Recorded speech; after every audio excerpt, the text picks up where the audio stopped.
as I'm taking you through how the second mother represents the ongoing transformations in Brazilian society, it's also worth mentioning that in recent years there have been significant changes in the rights of domestic workers in Brazil. Professor of Law from the University of Fortaleza, Ana Virginia Moreira Gomes, explains that, quote, in 2015, Law Number 150 regulated the exercise of the new recognized rights, regulating the domestic work contract, as well as the payment of Social Security and tax contributions. Among the new rights guaranteed, we highlight the limits on work hours and the protection against dismissal without cause. These two rights have the potential to correct two extremely unfair situations historically experienced by domestic workers. Very long working days, especially in the case of living domestic worker, and the absence of any legal protection in the case of dismissal, often after a period of almost a lifetime working for one family. End of quote.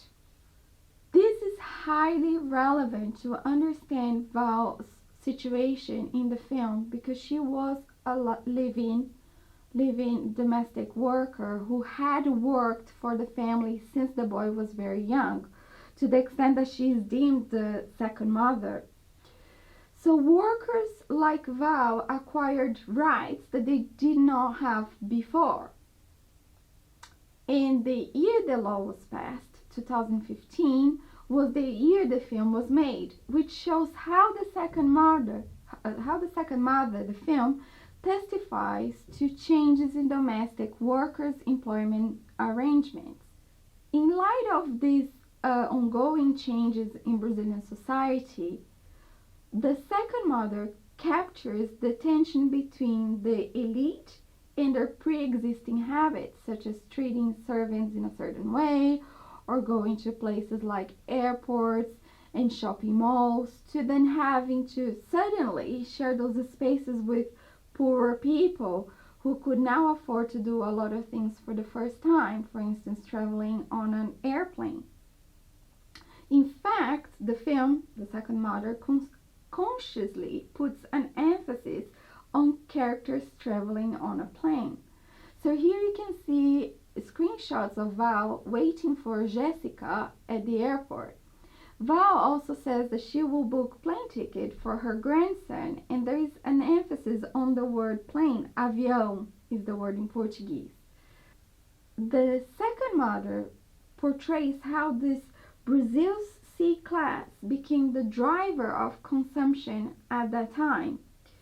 Research by Data Popular showed that between 2002 and 2010, the lower middle class share of the tourism industry in Brazil almost doubled. Another poll taken by Data Popular provided further evidence of how Brazil's changing society caused the traditional elite discomfort, with some members of Class A and B claiming that the quality of services has worsened now that they are more accessible, and openly preferring patronizing places with people from the same social level. And this you can also find on the BBC article that I posted earlier. So this change has divided Brazilian society, which echoes what anthropologist Roberto da Mata defines as resistance to equality. In fact, Val's daughter, Jessica, causes a lot of discomfort. Val's daughter, who stands for this emerging class, rejects the social order that has kept her mother in a subservient role. Val's daughter, Jessica, sits with the family and rejects the maid's room. Jessica also performs better in the exams vestibular than Fabinho, who belongs to the upper middle class family, thereby challenging preconceived notions of underachievement of poorer classes. Significantly, Val's daughter, who refused the social order that informs the class-segregated spaces, is a prospective architecture student. If you consider the historical maid's room in a Brazilian house and the spaces restricted to the employer's family and their guests, we can see how architecture reproduces social segregation. So, to break away from this social hierarchy, it's important to think of how to create more democratic spaces. So, it is highly apt that Val's daughter wants to study architecture. Val's daughter's refusal to align with upper middle class conventions peaks in the sequence in which Jessica, Val's daughter, jumps into the swimming pool. The swimming pool is a powerful visual signifier of the boundaries between rich and poor, employer and servant. Val is at first ashamed by her daughter's boundary crossing, but soon Val starts to problematize the demarcated spaces assigned to her. Here is a screenshot of the sequence in which Jessica jumps in the swimming pool. And this process of challenging previously demarcated spaces is illustrated when Val gets in the almost empty swimming pool for the first time. She does that after living in the house for many years, as you can see in the screenshot. Val ultimately resigns and insists that her grandchild come to live with her and Jessica.